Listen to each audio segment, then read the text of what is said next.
तब भगवान ने कहा कि रामावतार में तो मैं मर्यादा से बंधा हूँ, लेकिन हाँ कृष्णावतार में मैं तुम्हारे समस्त मनोरथ को पूर्ण करूँगा। और यहाँ पर फिर आज 28 दिनों से जामवान जी के मनोरथ की पूर्ति करी और उनके हाथों की खुजली मिटाई। जामवान जी को भगवान ने कहा ये मणि चाहिए। तब भगवान से निवेदन किया कि प्रभु मैंने इस मणि को अपनी कन्या को उपहार स्वरूप दिया है, और कन्या को उपहार स्वरूप दी हुई चीज वापस लेते हुए शोभा नहीं देती, इसलिए मणि तो हम दे नहीं सकते। भगवान ने कहा तुम दे नहीं सकते, बिना मणि के हम अपना कलंक धो नहीं सकते, क्या किया जाए। तब जामवान जी ने कहा कि प्रभु आप मणि तो ले जाइए, लेकिन दहेज के रूप में लेके जाइए, अर्थात मेरी कन्या को स्वीकार कर लीजिए। तो दूसरा विवाह भगवान का जाम्बवती के साथ हुआ है।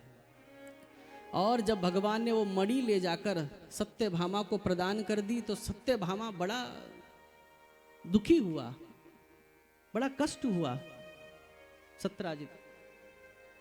और सत्राजित को बड़ा कष्ट हुआ कि मैंने व्यर्थ में ही भगवान के ऊपर इतना बड़ा आरोप लगा दिया, और कैसे मन मिटाओ मिटे। तो इसकी जो कन्या थी सत्यभामा, ये अपनी कन्या सत्यभामा को लेकर गए हैं द्वारिकाधीश से कहा मेरी कन्या के साथ विवाह कर लीजिए। तो भगवान ने कन्या को स्वीकार किया और अब वो सारा का सारा मन मिटाओ मिट गया। तो तीसरा विवाह जो हुआ सत्यभामा के साथ हुआ।